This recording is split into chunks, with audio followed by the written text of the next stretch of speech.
नमस्कार, मैं हूं सरगम पंत और आप सभी का स्वागत है गुरुमंत्र के खास एपिसोड में। और आज हमारे साथ है देश के सबसे बड़े गुरु astro scientist GD. Vashishtha ji. आपका बहुत बहुत स्वागत है गुरुदेव।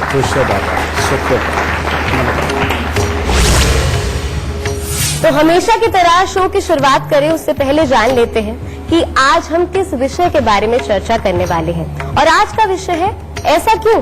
आप सोच रहे होंगे ये कैसा विषय है। हमारे जीवन में, हमारे समाज में या हमारे परिवार में कभी कभी ऐसी घटनाएं हो जाती हैं कि हम बड़े परेशान हो जाते हैं और हम सोचने पे मजबूर हो जाते हैं कि हमारी जिंदगी में ऐसा क्यों हो रहा है। तो बस आज हम उसी के बारे में बात करेंगे। लेकिन क्या आपको पता है कि इसका आपकी कुंडली से भी संबंध होता है। तो बस गुरुदेव से आज हम जानेंगे कि आखिर ये एस्ट्रो कनेक्शन क्या है ऐसा क्यों के साथ। शो की शुरुआत करें उससे पहले आपको याद दिला दूं कि फेसबुक पर गुरुमंत्र पेज को लाइक कीजिए। वहां आप गुरुदेव से अपना सवाल भी कर सकते हैं या फिर टीवी स्क्रीन पर जो ईमेल आईडी फ्लैश हो रहा है आप हमें उस पर मेल भी कर सकते हैं।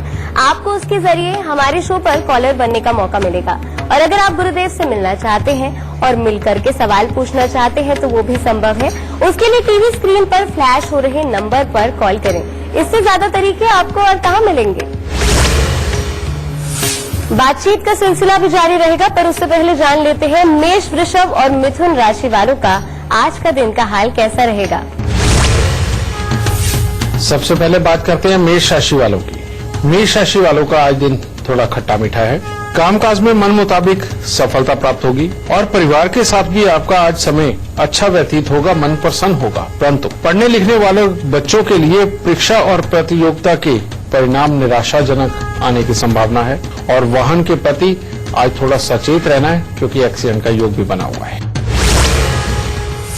वृषभ राशि वालों को आज थोड़ी धन से संबंधित चिंताएं तो सता सकती हैं और स्वास्थ्य के प्रति भी थोड़ा सचेत रहने की जरूरत है। इनके अलावा बाकी का दिन उत्तम है। परिवार का अच्छा साथ प्राप्त होगा। धार्मिक कार्यों की तरफ काफी आकर्षण बनेगा, मन प्रसन्न रहेगा। मिथुन राशि वालों का आज दिन उत्तम नहीं है। हाँ, पढ़ने लिखने वाले बच्चों का परिश्रम के अनुरूप सफलता जरूर मिलेगी, परंतु किसी से भी विवाद भारी पड़ सकता है और आरोपों की भरमार हो सकती है। तो आज थोड़ा संभल के दिन गुजारें, उत्तम रहेगा। तो चलिए गुरुदेव, बहुत बहुत स्वागत है। पहले सवाल से शुरुआत करती हूँ। ऐसा क्यों है आज का विषय। कई चीजें, कई घटनाएं हमारे आसपास ऐसी होती हैं, बहुत सी चीजें छोटी छोटी बड़ी भी, कि हम सोचते हैं कि एकदम से हमारा जीवन अच्छा चल रहा था, ये एकदम से ऐसा क्यों हो गया। तो इसका हमारे ग्रहों से, हमारे नक्षत्र से, हमारी कुंडली से क्या संबंध होता है। बेटा, जो भी चीज हमें मिल जाती है उसके लिए तो क्यों कभी नहीं पैदा होता, लेकिन उसके लिए क्यों जिसको नहीं मिला है उसके मन में पैदा होता है कि क्यों उसको मिला है, मुझे नहीं मिला। पर जब किसी के साथ बुरा पैदा हो जाता है और एक नॉर्मल इंसान जो इमोशनल और अच्छा दिल भी रखता है, अच्छी समझ भी रखता है, जब उसे कोई बात समझ नहीं आती कि मान लो मैं बिल्कुल स्वस्थ हूं और मेरी ही हम उम्र का कोई भी इंसान है, उसको अचानक कोई बड़ी बीमारी लग गई, तो बेटा तब भी पैदा होता है यह सवाल कि ऐसा क्यों। समझे, हम सब लोग कहते हैं ना कि हम सब लोग बराबर हैं, हमारे वही नाक है, दो आंखें हैं, दो कान हैं, दो हाथ है, दो टांगे हैं, सब इंसान बराबर है। बेटा लेकिन ऐसा नहीं है। हर इंसान की अपनी समझ है, हर इंसान की अपनी वर्किंग है, हर इंसान का शरीर बिल्कुल अलग है, उसकी खासियतें अलग है, उसकी कमियां अलग हैं। तो ये जब सबकी ही अलग अलग हैं तो बेटा ये तो स्वाभाविक ही हो गया कि रोज ही ये क्यों जन्म लेता है। तो मैं तो यही आपको कह सकता हूं कि बेटा ये क्यों का जवाब जो कोई जानना चाहे वो अपना अपना सवाल वाकई में पूछ सकता है कि ऐसा क्यों। गुरुदेव, हमारा शो बहुत बड़ा हो गया है और आज हमारे साथ कई लोग यहाँ मौजूद हैं जो देश के अलग अलग कोने से आए हैं हमारे साथ। और आज का विषय ही ऐसा है जो कई सवालों को जन्म देता है, यानी ऐसा क्यों। और अगर आप में से कोई भी इससे संबंधित कोई सवाल पूछना चाहता है कि हमारे जीवन में ऐसा क्यों हो रहा है या आसपास कुछ हो रहा है तो ऐसा क्यों हो रहा है, तो पूछ सकते हैं। माइक प्लीज दे दीजिएगा। जय माता जी। जय माता की बेटा। मेरा नाम विजय है, मैं सहारनपुर से आया हूँ। हाँ मेरा क्वेश्चन ये है कि हम कभी कभी बहुत मेहनत करते हैं और बड़ी ईमानदारी से करते हैं, लेकिन फिर भी हमें वो चीज नहीं मिल पाती जो हमें मिलनी चाहिए। उतना हिस्सा नहीं मिल पाता हमें उस चीज का। तुम्हारे ये क्योंकि सवाल से आज बहुत लोगों का फायदा होगा बेटा, बहुत लोगों का फायदा होगा। हमारी बेटा जो जन्म कुंडली होती है, जन्म कुंडली क्या होती है मैं पहले तुम्हें वो बता देता हूं कि जब इंसान पैदा होता है उस वक्त में आकाश मंडल के अंदर जो ग्रह बिल्कुल आगे होते हैं और जिनका सबसे ज्यादा असर इस धरती पे पड़ रहा होता है, उस समय के अंदर जो बच्चा पैदा हो रहा होता है बेटा, उस बच्चे के अंदर उन ग्रहों के गुण सबसे ज्यादा होते हैं। और जो मध्य में ग्रह होते हैं उसमें क्या करते हैं, जो मध्य पे ग्रह वो क्या कर रहे हैं, वो अपनी तो एनर्जी धरती पे भेज ही रहे हैं, लेकिन जो अपने से आगे ग्रह पड़े हुए हैं उनके ऊपर दृष्टि डाल के उनकी ऑरा के अंदर अपनी ऑरा को और मिक्स करके, उनकी एनर्जी के अंदर अपनी एनर्जी और मिक्स करके जब धरती पे भेज रहे होते हैं तो एक नई ताकत का जन्म हो रहा होता है। समझ गए? तो उसका असर भी उसके अंदर आ गया, लेकिन ये कम मात्रा में। समझ गए? और एक होते हैं ग्रह जो बिल्कुल उस वक्त में पीछे होते हैं, जो अब वो उस वक्त में जो पीछे ग्रह है वो अगर एक आध हुआ तो बच्चा बड़ा अच्छा और बहुत समझदार पैदा होता है। अगर वो दो हुए, जीवन फिर भी ठीक ठाक चलता है। लेकिन अब वो समय ही ऐसा है जिसके अंदर 3-4 ग्रह तो बहुत अच्छे हैं, समझे, 3 के ग्रह जो बहुत अच्छा फल दे रहे हैं, यानी कि बहुत अच्छी ताकत लेकर के धरती पे डाल रहे हैं। लेकिन ज्यादातर ग्रह ऐसे हैं कि वो इधर उधर इस वक्त ज्यादा है, धरती पे ज्यादा दृष्टि नहीं डाल रहे या उनकी ताकत यहां धरती पे नहीं आ रही। उस वक्त में जब बच्चा पैदा हो रहा होता है उसके अंदर वो गुण ही कम होता है उन ग्रह। और हर ग्रह का एक सिस्टम है कि वो ये वाली ताकत देगा और ये वाली सोच देगा, और वो ये ताकत देगा और ये सोच देगा, और इस सोच के बिहाफ पे अब ये बच्चा ये वाला गुण भी है और इसके कारण ये एग्जीक्यूट करके अपने आप को दिखा देगा। समझिए? तो सारा सिस्टम यही है। अब कई लोग मैथमेटिक्स में बड़े होशियार होते हैं, कई लोग नहीं, वो दूसरी भाषाएं बोलने में बड़े तेज होते हैं, कई लोग सिर्फ मैनेजमेंट में तेज होते हैं, कई लोग सिर्फ आइडिया के लिए तो बड़े टॉप के हैं, लेकिन उनको एग्जीक्यूशन करना हो तो बिल्कुल जीरो है, वो कर ही नहीं पाते। ये सारी ताकतें बेटा ये जन्म कुंडली डिसाइड कर देती है जब आप पैदा हुए। तो हमने कहा कि मैं काम करते हैं हम, लेकिन उसका फल नहीं मिलता। ये सिचुएशन 2-3 हालातों के ऊपर डिपेंड होती है बेटा। कैसे? कई लोगों की जन्म कुंडली का लाभ स्थान जो कि 11वां घर होता है, उसके अंदर अगर कोई बुरा ग्रह बैठा हुआ है, कोई भी बुरा ग्रह, तो बच्चा जो पढ़ाई करता है उस स्ट्रीम में नहीं जा पाता। जो बच्चे ने सीखा हुआ जीवन के अंदर उसमें तो किस तरह से उसको लाभ तक पहुंचाए ये नहीं कर पाता।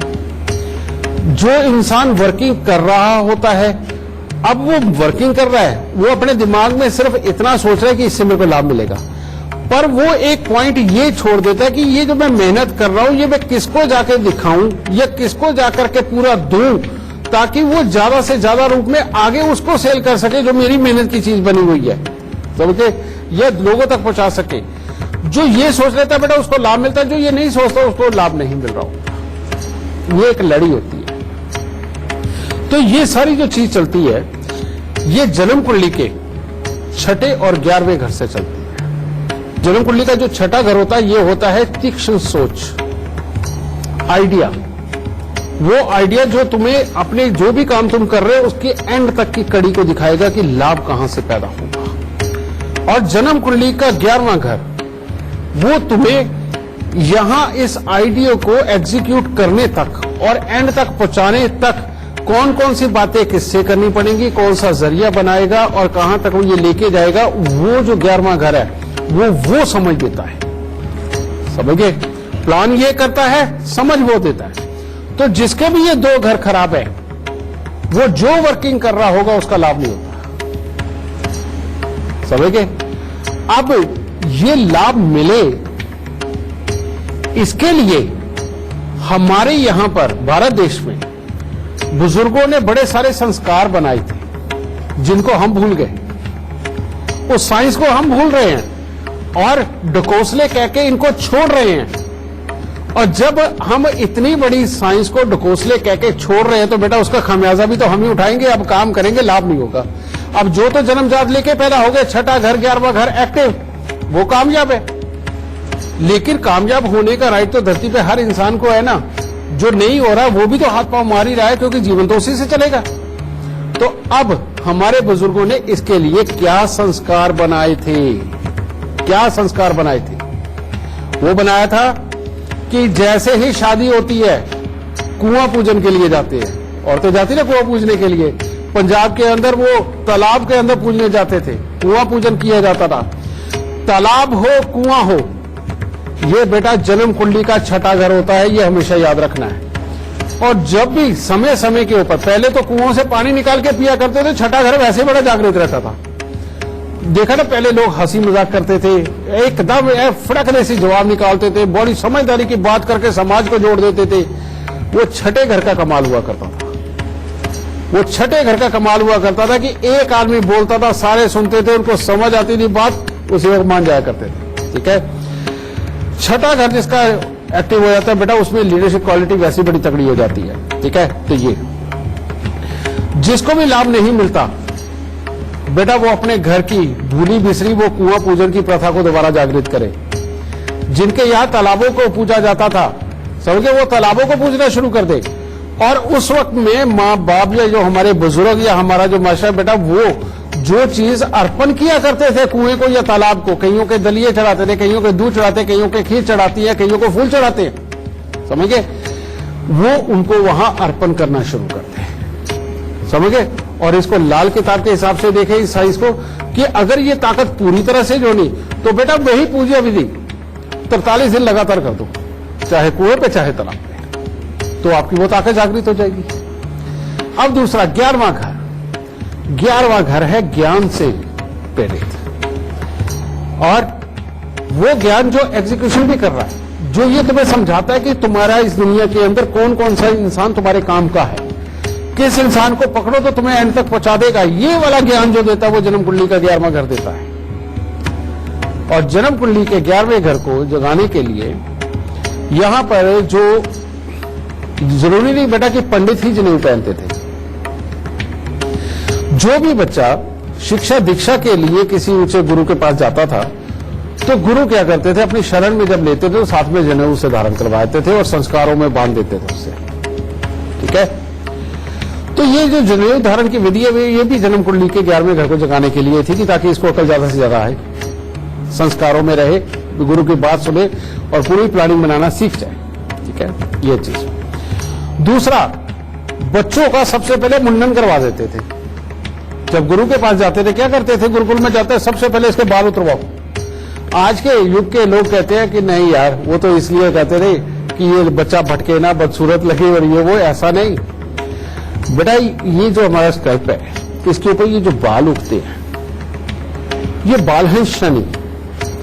जब सूर्य की किरणें इसके ऊपर पड़ती है तो वो सिर्फ जो शनि वाली एनर्जी है उसको अडॉप्ट करता है, उसको चुनता है। उससे क्या होता है, शनि जिसकी कुंडली में बुरा बैठ गया, उसने क्या करना है, उसने सिर्फ ऐसा ही सोचना है, उसके अंदर घमंड आना है, ले मैं बड़ा बन गया, मैंने ये 4 शब्द सीख लिए, अब मैं ये दुनिया को दिखाता हूं, अब मैंने ये सीख लिया, चल मैं उसको दिखाता हूं। उसमें ज्ञान की मात्रा कम रहती है और थोड़ी सी बात के ऊपर लड़ना शुरू करता है, समझे। इसीलिए गुरुओं ने ये टंटा ही खत्म कर दिया कि पहले इसके बाल मुंडवाओ। बाल मुंडवा दिए, क्या हुआ, अब यहां पर ये सारा जितनी सोच विचार है यहीं से चलनी है। अब बुध की एनर्जी वो भी अंदर जाने लगी, नसों को स्ट्रांग करने लगी। बृहस्पति की एनर्जी वो भी अंदर जाने लगी, ऑक्सीजन लेवल को पूरा करने लगी। सूर्य की एनर्जी जो धैर्य सिखाती है, इंसान को झुकना सिखाती है और लीडिंग पावर भी देती है कि कहां पर लीड कर जाना है अचानक, वो वाला भी एनर्जी अंदर जाने लगी। यानी एक शनि हटाते ही समझे इतना कुछ अंदर जाने लगा, ये बाल हटाते ही। जब वो अंदर जाने लगा बेटा, अब तेजी से, अभी बच्चा जवान है तो जवान हो रहा है बल्कि, तो अब जल्दी से ये बढ़ रहा है। अब वो बढ़ती एनर्जी के अंदर साथ साथ ये ऊर्जा अंदर उसके वो बढ़ती गई। बच्चा क्या हुआ, जब युवा अवस्था तक आया, बड़ा काबिल बन के निकला और उसका 11वां घर पहले ही एक्टिव टिका, समझे।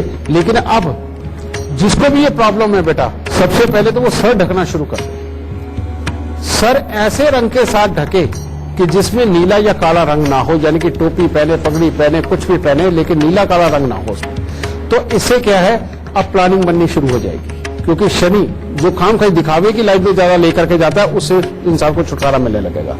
अब इस घर को और जगाने के लिए इस ताकत को, अब वो ऊपर से तो कर नहीं रहे, कारण ये कि बहुत लोगों को अब शर्म आती है बाल कटवाने में।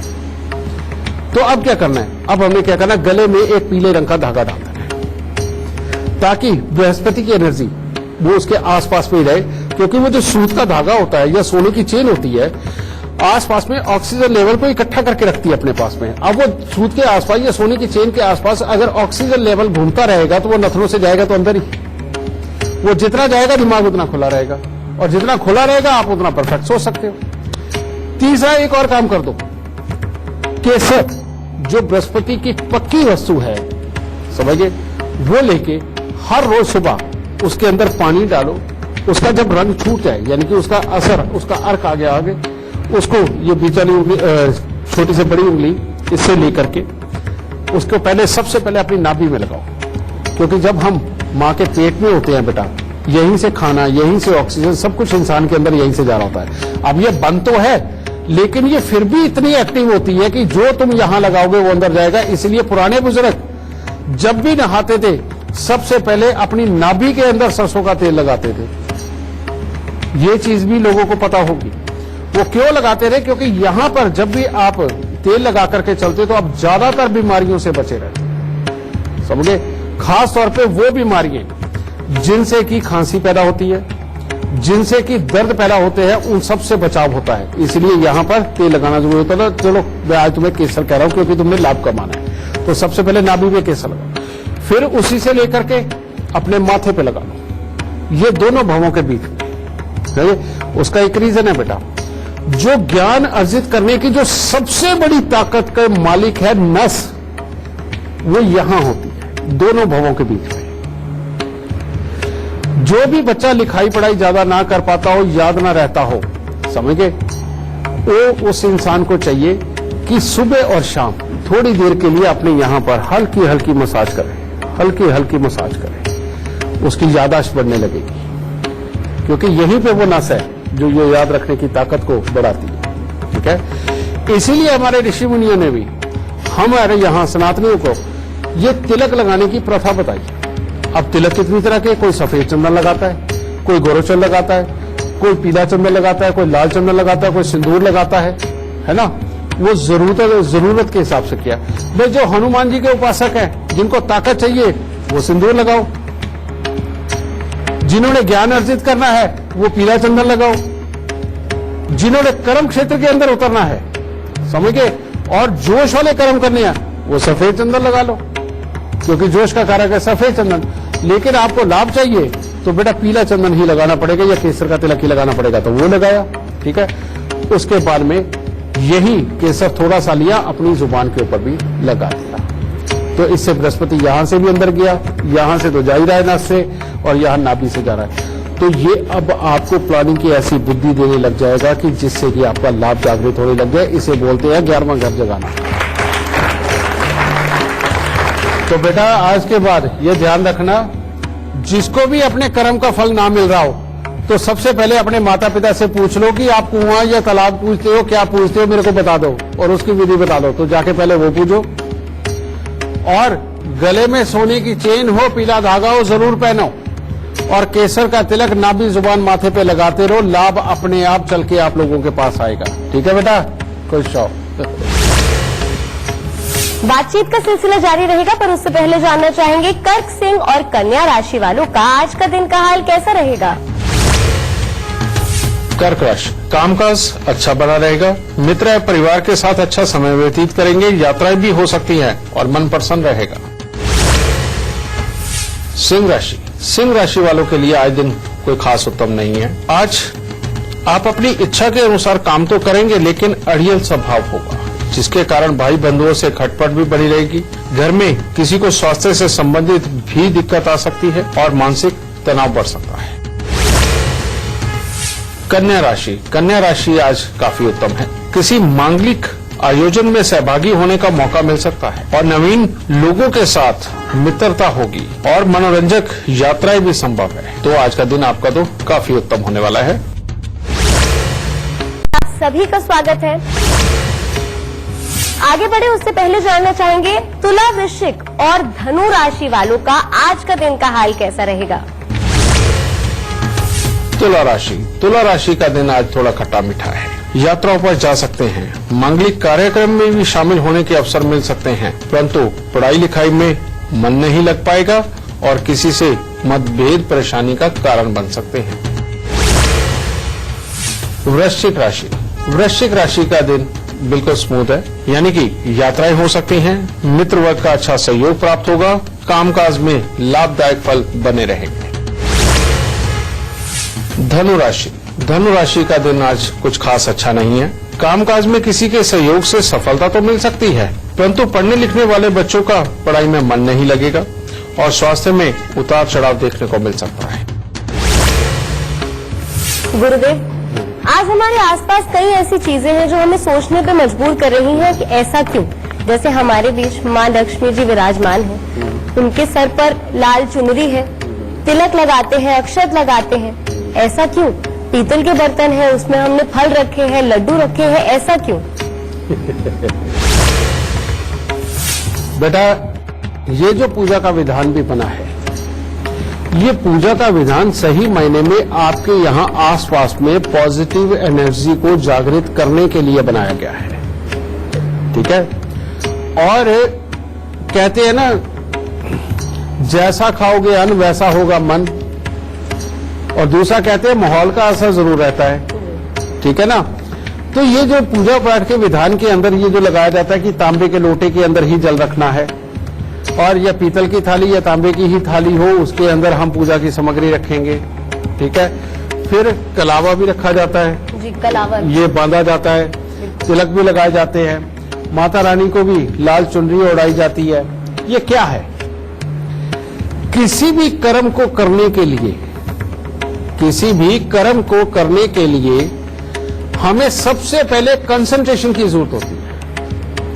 जब तक हमारा ध्यान प्रक्रिया बाधित रहेगी, हम जिंदगी के अंदर कुछ नहीं कर सकते। और जब आप किसी चीज को शिद्दत से करते हो, पूरे जोर से पूरा ध्यान लगा के करते हो और किसी चीज में पूरा डूब के करते हो, उस कार्य को सफल होना ही होता है।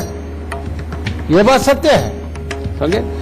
पूजा पाठ की जो सामग्री है बेटा, उसके अंदर खास तौर पे हमें ये ध्यान रख के ये पूजा पाठ की सामग्रियां बनाई गई कि इसके अंदर मंगल का मिश्रण सबसे ज्यादा, क्योंकि घर में जब खुशी मनानी होती है उस वक्त में अपने ही घर में, अपने ही घर वालों का, उनका ही अच्छा बुरा और उन्हीं के बारे में सोचने का हमेशा ध्यान रहे त्योहारों में बेटा, तभी त्योहार अच्छे बन पाते हैं, समझे।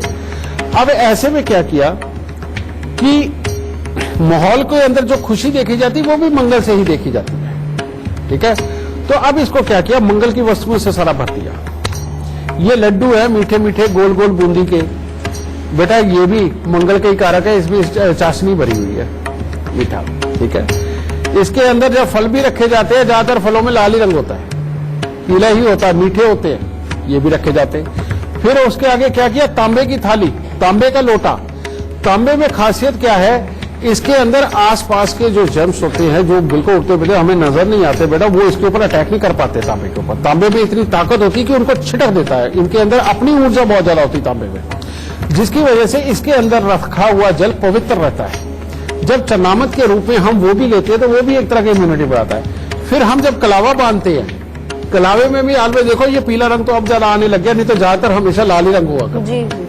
लाल रंग जिसकी कलाई के ऊपर बना हुआ होगा, खासतौर पे ये पोर्शन पे, ये इसे बोलते हैं मणिबंध। इस मणिबंध से सारा खून होकर के गुजरता है। ये हाथ के चलने की वजह से और वर्किंग, ये प्रेशर पॉइंट दबने की वजह से बार बार एनर्जी होकर के हमारे अंदर जाती है, वो जो हमें स्वस्थ बना रही होती है, वो एनर्जी अंदर जा रही होती है। तो उससे क्या होता है, यहां पर अगर लाल रंग का कोई कलावा बना हुआ हो या धागा हो, वो लाल रंग की एनर्जी और ज्यादा खून को गर्म रखना, उसको सेल्स को ताकतवर बनाए रखना और सही जगह तक पहुंचाना, नसों के अंदर कहीं बाधा ना है, उसको प्रॉपर 37 डिग्री के ऊपर पहुंचा के, हो सकता है 2 डिग्री और ऊपर करके चले, जिसकी वजह से प्रॉपर खून अपनी अपनी जगह ऑक्सीजन को साथ में लेकर के चलता है। तो बेटा इतना बड़ा काम ये कलावा बांधने से हो रहा है।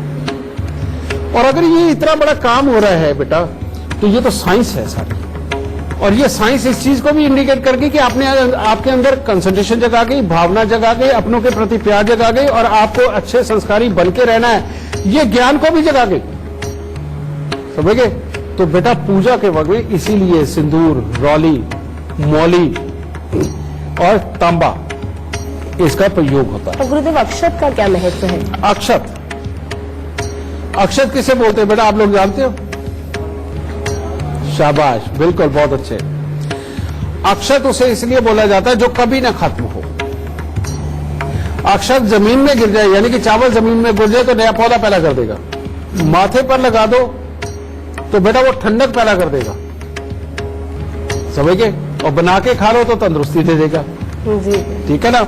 इसलिए अक्षत, यानी कि जो ना मिटने वाली चीज इस धरती पे है वो है चावल। इसीलिए आप वर्ल्ड वाइड कहीं भी चले जाओ, गेहूं आटा नहीं मिलेगा, वर्ल्ड वाइड जहां भी मिलेगा आपको चावल ही मिलेगा, जहां मर्जी चले जाओ। ठीक है? तो इसीलिए इसे अक्षत माना गया और सदियों पहले ही हमारे ये ऋषि मुनि समझ गए थे। तो वो चावल। दूसरा, हमारे यहाँ दिन त्योहार हो, कोई खास पूजा हो भगवान की, तो क्या जलाया जाता है? दीपक। दीपक किसका जलाते हो? देसी घी का। ठीक है? अब देसी घी का जब दीपक जलता है तो क्या होता है? क्या वो परमात्मा तक पहुंच जाता है? हाँ, परमात्मा तक पहुंचता है, लेकिन उसके जरिए तुम ही होते हो। कैसे जरिए होते हो? जब दीपक जलाया जाता है तो सबसे ज्यादा अच्छे वाली जो ऑक्सीजन बनती है, जो इम्यूनिटी को बढ़ाती है, जिसके अंदर याद रखने की ताकत और दिमाग को ठंडा रखने की ताकत होती है, वो वाली जो शक्ति है ना, वो सिर्फ घी में है, देसी घी में। इसीलिए हर हवन कुंड के अंदर देसी घी का ही प्रयोग किया जाता था। हर हवन के अंदर देसी घी का प्रयोग किया जाता था। तो जैसे हम इसे जलाते हैं, कंसंट्रेशन भी, ठंडा दिमाग भी, ज्ञान की ताकत भी ये दीपक से मिलने लगी।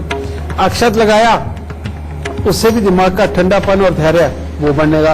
अब मंगल तो बढ़ा दिया। अगर चंद्र का प्रयोग यहां नहीं किया, ये भी हो सकता है कि त्योहार वाले दिन में तुम्हारे यहां तांडव हो जाए। वो तांडव उनके घरों में ज्यादा हो जाता है जो कि लाल रंग के वसुएं, मंगल की वसुओं की पूजा तो सारी कर लेते हैं, लेकिन ये घी का दिया जलाना जो भूल जाते हैं। तो उस गर्मी को भी कंट्रोल करने के लिए ये अक्षत को लगाना और इस देसी घी के दिए को जलाना बहुत जरूरी है। इस बात को समझ के चलना, वरना ये लाल रंग कईयों को त्योहार वाले दिन भी गुस्सा दे करके त्योहार का कुछ और ही बना देता है। ठीक है बेटा? तो ये तरीका है बेटा पूजा पाठ के विधान का। ये 100% साइंटिफिक है, 100% साइंस को ध्यान में रखते हुए ये बनाया गया है। लेकिन लोगों में संस्कार रहे, श्रद्धा रहे, प्यार रहे और सहजता से जिंदगी को धैर्य से चला करके जिंदगी के अंदर ऊंचे पड़ावों को पाए, इसके लिए बेटा भगवान की मूर्तियां भी रखी गई, समझे? ताकि कोई भी मानुष अमानुष बन के ना तरक्की पाए, वो मानुष वाकई में मानुष बन के तरक्की पाए। इसलिए हमें भगवान को रखना बहुत जरूरी है। बातचीत का सिलसिला जारी रहेगा, पर मकर, कुंभ और मीन राशि वालों का आज का दिन का हाल कैसा जाने वाला है वो जान लेते हैं। मकर राशि, मकर राशि वाले अगर आज किसी बात पर अपने मित्रों से अनबन ना करें तो दिन उत्तम होगा। फिर परिवार के लोगों के साथ में भी अच्छे संबंध बने रहेंगे और शुभ समाचारों की भी प्राप्ति होगी। कुंभ राशि, कुंभ राशि वाले अगर आज अपने स्वास्थ्य के प्रति लापरवाही ना बरते तो हर तरह से दिन उत्तम होगा। परिवार के साथ किसी यात्रा पर जाने की संभावना भी बनी हुई है आज, और कामकाज के प्रति नया उत्साह मन में बना रहेगा। मीन राशि, मीन राशि वालों का दिन आज कुछ खास उत्तम नहीं है। पहले से जो आप कामकाज कर रहे हैं उनमें तो सफलता आज आपको मिलेगी, परंतु आज धन का निवेश बहुत ही सोच समझकर सावधानी से करें, वरना नुकसान के योग है। और विपरीत घटनाएं उत्पन्न हो सकती हैं जो आपको बिल्कुल अच्छी ना लगे। और पढ़ने लिखने वाले बच्चों का मन आज पढ़ाई लिखाई में अच्छा नहीं रहेगा या फल आपके अनुकूल नहीं रहेंगे। चलिए अब समय हो गया गुरुदेव लोगों से भी सवाल लेने का। अगर आप लोगों को कोई निजी सवाल है वो भी पूछ सकते हैं, कुंडली से संबंधित अगर किसी की जिंदगी में कोई परेशानी।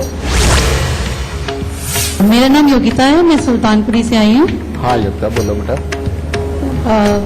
सर एक्चुअली मैं गुरुजी मैं किसी भी काम के लिए जाती हूँ तो वो काम हो ही नहीं पाता। कहीं भी जैसे नौकरी के लिए गई या नौकरी का फॉर्म वगैरह भरती हूँ तो वो भी नहीं हो पाता, उसमें भी सिलेक्ट नहीं हो पाते और यही वजह है। फिर यही मेरे हस्बैंड कहते हैं कि तुम किसी काम के लायक ही नहीं।